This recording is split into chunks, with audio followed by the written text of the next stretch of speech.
안녕하세요 여러분. 재미와 감동이 있는 생활과 과학 수업 시간이 돌아왔습니다. 지난 시간까지 배운 내용 잠깐 리뷰해 볼까요?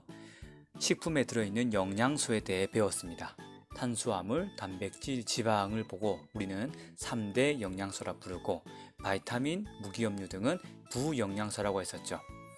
이러한 영양소들은 식사를 통해서 우리 몸에 들어온답니다.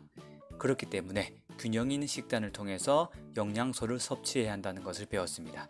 또한 기초대사량과 활동대사량에 대해서도 배웠죠. 그리고 건강한 식단을 위해서 어떻게 식단을 구성하면 될지에 대해서도 배웠습니다. 기억나시죠? 네, 좋습니다. 식품에 대한 수업을 준비하면서 이런 생각이 들었습니다. 사람이 있는 곳에는 식품이 존재하고 발달할 수밖에 없는 거구나. 왜냐하면 사람이 생명활동을 하기 위해서는 에너지를 끊임없이 섭취해야 하니까요. 그래서 오늘은 인류의 역사를 보았을 때 사람들에게 많이 사랑받았던 식품들에 대해서 알아볼 겁니다. 기대되시죠? 네, 자 그럼 오늘 이야기 시작하겠습니다. 때는 약 7,000년 전 남아메리카 지역 해발 6,961m에 달하는 안데스 산맥에서 즐겨 먹는 식품이 있었답니다. 안데스 산맥은 낮과 밤의 일교차가 큰 고산지대이기에 농작물을 경작하기가 정말 힘들었죠. 옥수수나 밀도 경작하기에 어려움이 많았습니다. 그런데 이러한 기후 속에서도 잘 자라고 경작하기 쉬운 식품이 있었으니 바로 감자입니다. 그래서 감자는 잉카 문명 이전부터 남미에서 널리 경작되었습니다. 감자는 남미 원주민들에게 주식으로 가장 중요한 위치를 차지했죠. 감자가 고대 남미 사회의 세금 역할을 할 만큼 정말 중요한 위치를 차지했습니다. 그래서 안데스의 보물이라고 불리게 되었죠. 역사가 흐른 뒤에 콜럼버스가 등장했고 이 콜럼버스가 신대륙, 즉 아메리카 대륙을 발견했죠. 그 후 1536년 스페인 탐험가들이 남미 지역을 향하게 됩니다. 이 스페인 탐험가들이 페루에서 처음 감자를 만나게 되었습니다. 그 당시 남미 사람들이 먹던 감자는 지금 우리가 먹는 감자와 사뭇 달랐어요. 그때는 크기도 작고 어두운 갈색을 띠고 있어서 마치 말린 버섯과도 같았죠. 그래서 스페인 탐험가들이 감자에게 크게 관심은 갖지 않았습니다. 그런데 1570년경 스페인 탐험가들이 유럽으로 돌아가게 되었는데 그때 배에서 먹을 식량으로 감자를 가져갔다고 해요. 이것을 계기로 유럽과 세계로 감자가 전파되었답니다. 그런데 감자가 처음 유럽에 들어갔을 때는 크게 사랑받지 못했대요. 유럽인들에게 감자는 땅속 뿌리에서 자란 모습이 마치 사막의 자국처럼 보였고 가난하고 미개한 사람들이 먹는 식품이라는 편견 때문이었죠. 그러던 중 1580년대에 유럽 국가 중에 아일랜드에게 감자가 전래됩니다. 그 당시 아일랜드는 영국의 지배하에 있었죠. 아일랜드에서 밀을 경작하면 영국이 수탈에 갔대요. 그래서 아일랜드는 살기 위해서 감자를 선택해야 했습니다. 이러한 사회적인 이유 말고도 감자를 선택한 이유는 한 가 더 있었습니다. 뭐냐면 재배하기가 쉬웠기 때문이죠. 감자는 서늘하고 습기가 많은 기후를 좋아하지만 온대 지방 어느 곳에서나 재배가 가능했고 열대 지방에서도 잘 자란답니다. 심지어 이론상으로는 화성에서까지 재배가 가능하다고 합니다. 어디까지나 이론이에요. 물론 아일랜드는 감자를 재배하기 아주 좋은 기후였습니다. 그래서 감자를 재배하기 시작했고 가난과 기근을 거듭하던 아일랜드로서는 정말 축복과 같은 식품이었습니다. 주식이었던 빵을 만드는 것과 달리 굽거나 삶기만 하면 되는 감자는 조리법도 매우 쉬웠고 간편했죠. 심지어 감자 요리에 감자 반찬을 올려 먹는다는 말까지 있을 정도로 사랑받았답니다. 또한 영양분과 열량에서도 정말 좋았죠. 감자 100g당 열량이 80kcal이고 당질은 18.5g, 섬유소는 0.5g, 단백질은 1.5g, 수분은 78.1g, 지질은 0.2g, 칼륨은 420mg, 나트륨은 3mg이 들어있었답니다. 3대 영양소를 비롯해 부영양소 그리고 물까지 들어있는 거죠. 이렇게 오랜 기간 사랑받다가 1840년대 감자역병이 돌게 됩니다. 감자 잎 마른병이 퍼지게 되면서 아일랜드는 7년 동안 감자를 생산하지 못하여 100만 명이 굶어 죽는 사태가 발생했죠. 결국 감자 기근으로 인하여 아일랜드 사람들은 대규모로 미국으로 이민을 가게 됩니다. 이렇게 미국으로 건너간 아일랜드인으로 인하여 미국의 역사가 새롭게 시작되었죠. 이렇게 감자는 주식으로서 정말 많이 사랑받았고 인류의 역사상 사람들을 굶주리면서 가장 많이 구한 작물이래요. 그래서 감자를 보고 우리는 구황작물이라 부릅니다. 뜻은 뭐냐면 구원할 구, 흉년 황을 써서 흉년에서 또는 기근에서 구원한 작물이라고 불러서 구황작물이라고 불러요. 이러한 뜻을 가진 구황작물은 기후 조건이 좋지 않은 상황에서도 안전한 수확을 얻을 수 있는 작물로 널리 알려져 있습니다. 마치 인류를 위해 존재해주는 작물 같아요. 그쵸? 그런데 감자의 꽃말조차도 멋지답니다. 감자의 꽃말은 당신을 따르겠습니다 라는 꽃말이래요. 정말 멋지죠? 네. 이렇게 인류를 굶주림에서 구해주고 인류의 사랑을 받은 감자. 감자를 주제로 한 예술 작품도 있었답니다. 바로 유명한 빈센트 반 고흐의 감자를 먹는 사람들이죠. 그런데 감자 말고도 인류에게 정말 많이 사랑받은 식품이 있습니다. 뭘까요? 우리 상상을 한번 해봐요. 지금 여러분 앞에는 삶은 감자가 있습니다. 감자를 삶아서 그냥 먹는 것보다는 뭐에 찍어 먹고 싶어요. 뭐에 찍어 먹으면 맛있을까요? 네, 바로 설탕이죠. 자, 지금부터는 설탕에 대한 이야기를 조금 해보려고 합니다.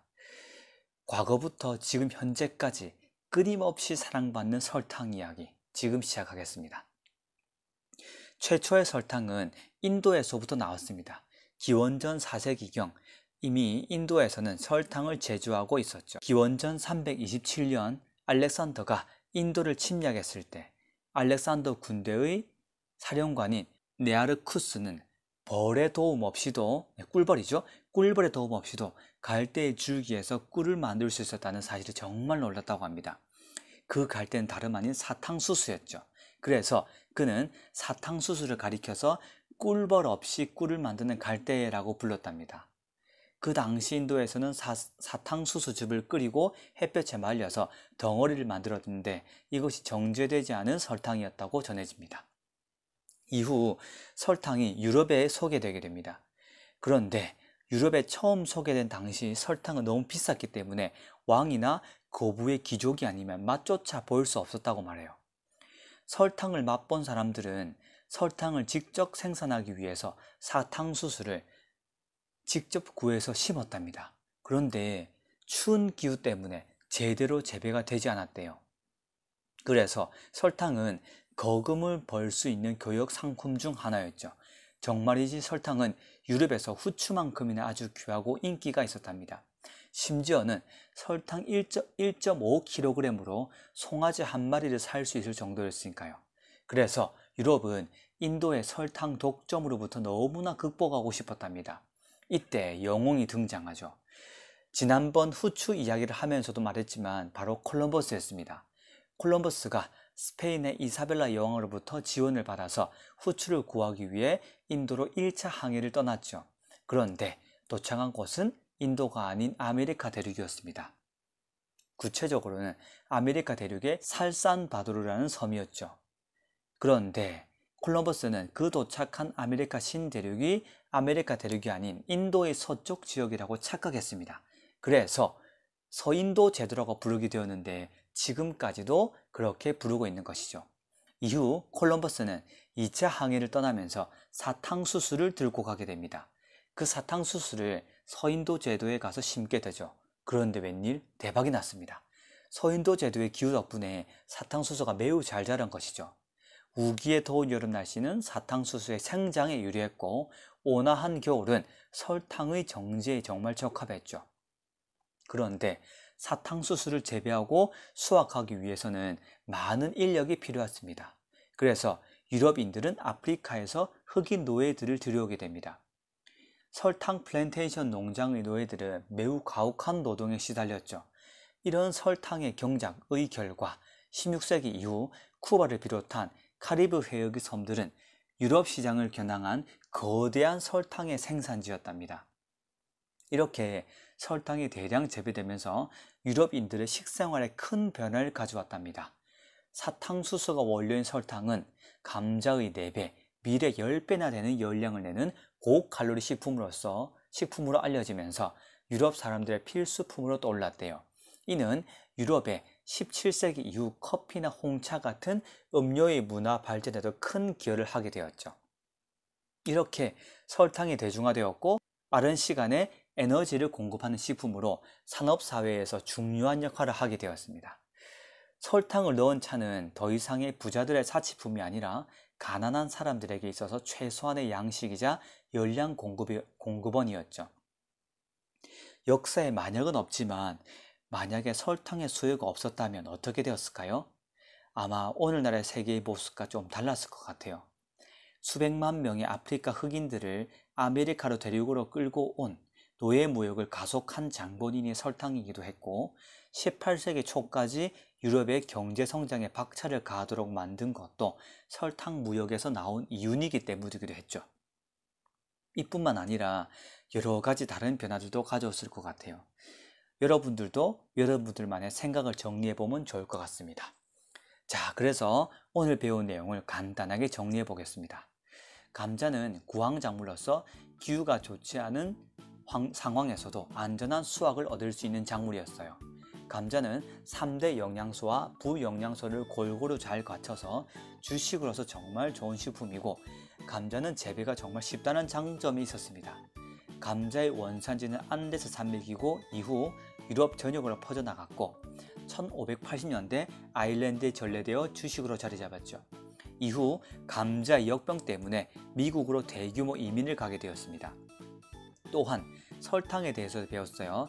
설탕의 최초의 재배는 인도에서 이루어졌습니다. 이후 콜럼버스의 2차 항해 때 사탕수수를 서인도 제도로 가져가 재배함으로써 설탕 플랜테이션 농장이 생기게 되었고 유럽인의 식생활에 큰 변화를 가져왔죠. 이렇게 인류의 역사 속에서 정말 많이 사랑받았던 식품 2가지, 감자와 설탕에 대해서 살펴보았습니다. 역사를 주름잡았던 것이 질병뿐만 아니라 식품에도 있었네요. 그도 그럴 것이 식품이 사람들에게 에너지를 공급해주는 에너지 공급원이기 때문이죠. 식품을 구하기 위해서 항해를 떠나 신대륙을 발견하기도 하고 그 신대륙에서 새로운 식품을 재배하기도 했죠. 그렇게 인류는 끊임없이 에너지 공급원인 식품을 찾아 떠나기도 했고 새로운 맛있는 음식을 개발하기도 하고 사람이 있는 곳에는 식품이 발달할 수밖에 없는 것 같습니다. 자, 그래서 다음 시간에는 우리 인류의 역사와 거의 비슷한 역사를 지니고 있는 발효식품에 대해서 알아볼 거예요. 또한 과학기술이 식량 생산에 미친 영향에 대해서도 알아볼 겁니다. 기대되시죠? 네, 좋습니다. 그럼 다음 시간에 기대해 주시고 다음 시간에 만나도록 합시다.